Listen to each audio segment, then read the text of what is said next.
Hello learners, welcome to my channel Excel in English. এই ভিডিওতে আজ আমি রবার্ট ফ্রস্টের বিখ্যাত কবিতা the road not taken line by line বাংলাতে এক্সপ্লেন করব। তার প্রথমে আমরা কবির বিষয়ে অল্প জেনে নেব। Robert Lee Frost is an American poet who writes simply but insightfully about common ordinary experiences. এই কবিতার কবি রবার্ট লি ফ্রস্ট একজন আমেরিকান কবি যিনি মূলত আমাদের চারপাশের সাধারণ তুচ্ছ অভিজ্ঞতা নিয়ে লিখতেন, কিন্তু সেই লেখার মধ্যে আমরা দেখতে পাই তার গভীর অন্তর্দৃষ্টি। His most well-known works are The Road Not Taken, Fire and Ice, Stopping by Woods on a Snowy Evening, Home Burial, and Mending Wall.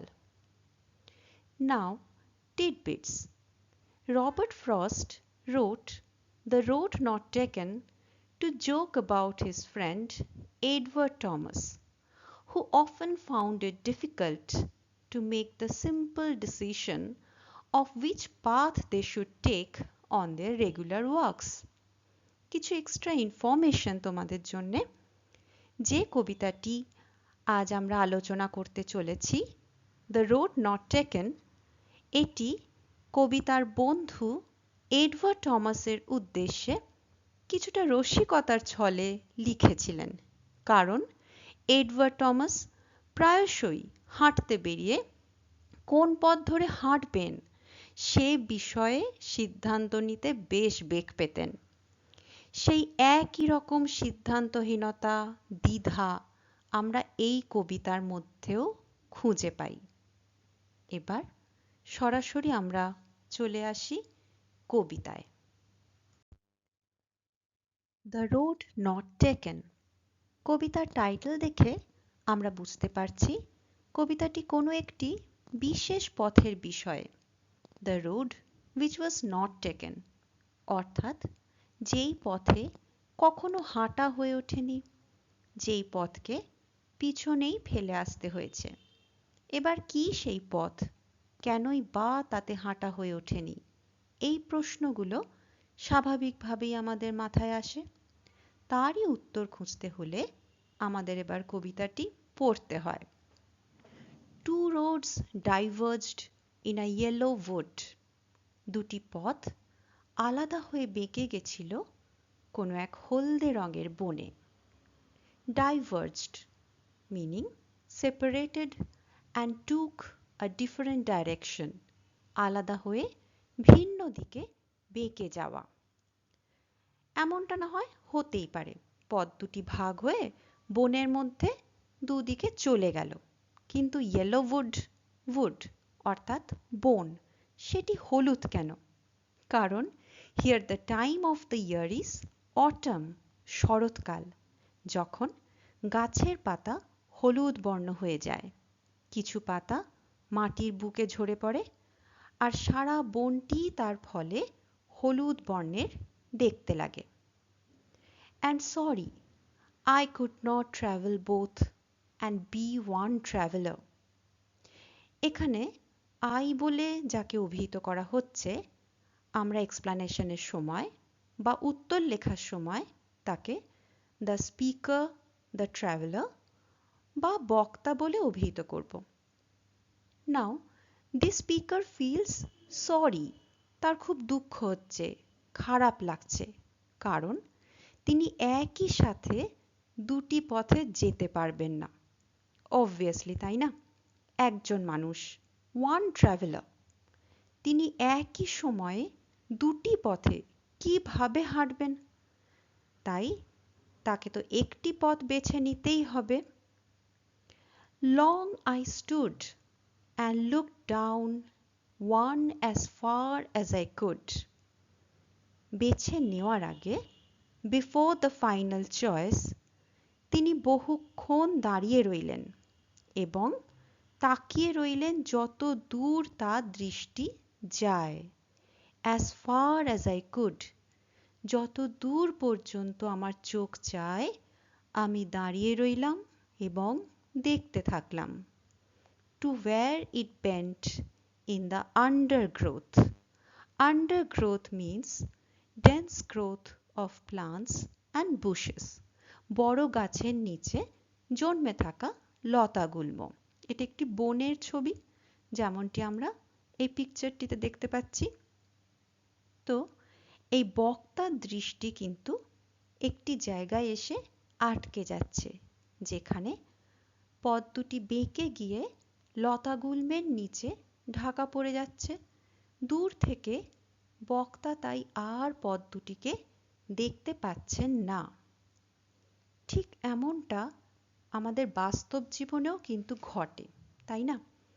মাঝে মাঝে আমাদেরও কিন্তু এক কঠিন বাঁকে এসে দাঁড়িয়ে দুটি কিংবা তার বেশি অল্টারনেটিভের মধ্যে যে কোনো একটিকেই চয়েস করে নিতে হয়, একটিকেই বেছে নিতে হয়।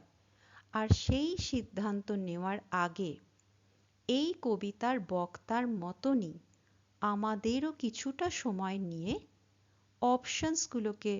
অপশনসগুলোর প্রস অ্যান্ড কনস অর্থাৎ তাদের ভালো মন্দ বিচার করে নিয়ে তবেই কিন্তু ফাইনাল চয়েস করা উচিত।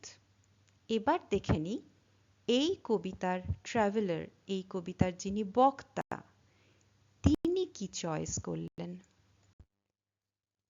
Then took the other just as fair.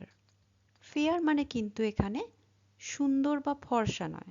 Fair means as good as the other. অপরটির মতন সমান ভালো। আমি অন্য পথটি ধরলাম, যা আগেরটির মতনই সমান ভালো। And having perhaps the better claim. Claim, demand, দাবি। এবং হয়তো প্রথম পথটি থেকেও আমার এই পছন্দ করা পথটি একটু বেশি ভালো হওয়ার দাবি রাখে। Why so? কেন এর better claim? Because it was grassy and wanted where? Grassy means covered with grass, ঘাসে Dhaka, ঘাসযুক্ত। Wanted where? Had not been used, হাঁটা হয়নি এমন পথ। কারণ এই পথটি ছিল ঘাসে ঢাকা এবং অব্যবহৃত, অর্থাৎ মানুষের পা কিন্তু খুব বেশি সেই পথে পড়েনি, যে কারণে ঘাসগুলি সজীব ছিল, পদপিষ্ট ছিল না। খেয়াল করবে এখানে ওয়ান্টেড মানে কিন্তু কিছু চাওয়া নয়। ওয়ান্টেড মানে ল্যাক, LACK ল্যাক, অর্থাৎ অভাব ছিল। কিসের অভাব? Lack of wear. Wear here means ক্ষয়গ্রস্ত হওয়া। অতি ব্যবহার হওয়ার ফলে অনেক সময় কি হয়, বারবার হাঁটতে হাঁটতে একটা পথ ক্ষয়ে যায়, জীর্ণ দেখতে লাগে। কিন্তু এখানে আমাদের ট্রাভেলারের বক্তার মনে হচ্ছিল পথটি অতটাও ব্যবহৃত ছিল না, মোটামুটি অব্যবহৃত ছিল, কারণ এটি ঘাসে ঢাকা ছিল। যদিও পরের লাইনেই কিন্তু তারই ধারণার আমরা পরিবর্তন দেখছি।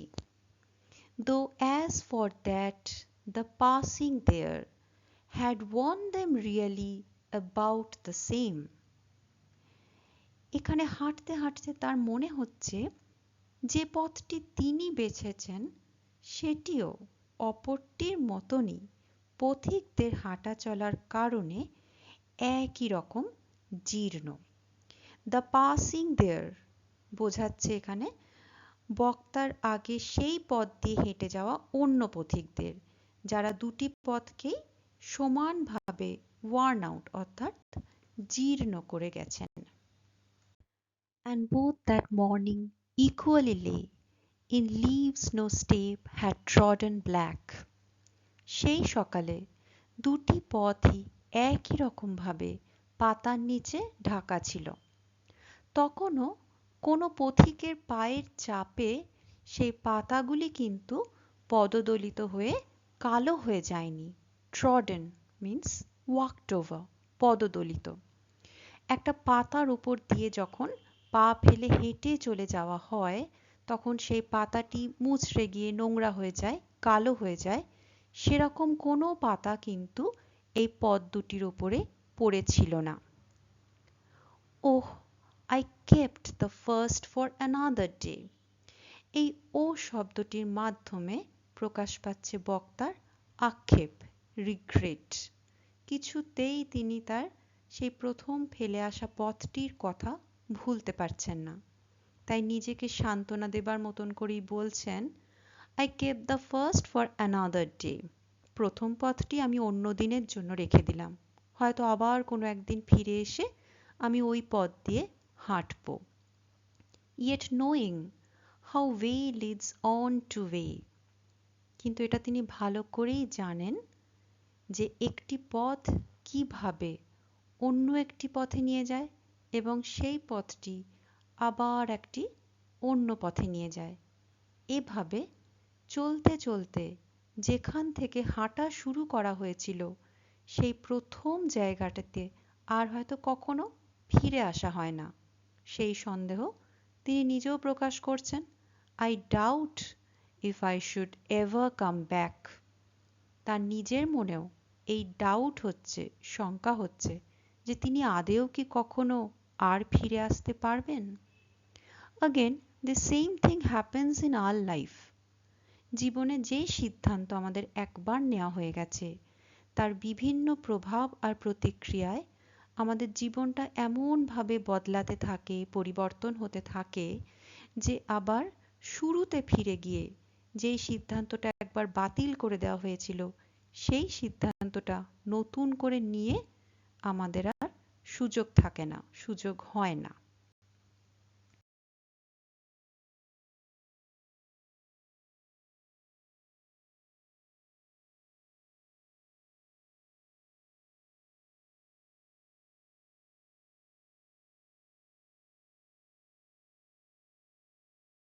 I shall be telling this with a sigh. Sigh means deep breath, দীর্ঘশ্বাস। দীর্ঘশ্বাস ফেলে হয়তো আমি কাউকে কখনো এটি বলবো, somewhere ages and ages hence. Hence means here in this poem in future. এই কবিতায় hence কথাটির মানে ভবিষ্যতে। হয়তো ভবিষ্যতে অনেক অনেক বছর পর কোথাও বসে আমি কাউকে একটি দীর্ঘশ্বাস ফেলে এটি বলবো, two roads diverged in a wood. দুটি পথ আমার সামনে বিভক্ত হয়ে গেছিল। একদিন একটি বনের মধ্যে আমি হাঁটছিলাম আর আমার সামনে দুটি পথ দুদিকে বেঁকে গিয়েছিল। And I took the one less traveled by. আর আমি সেই পথটি বেছে নিয়েছিলাম যে পথটি খুব কম মানুষ বাছে, যেই পথে খুব কম পথিক চলে, আমি সেই পথে চলেছিলাম। And that has made all the difference.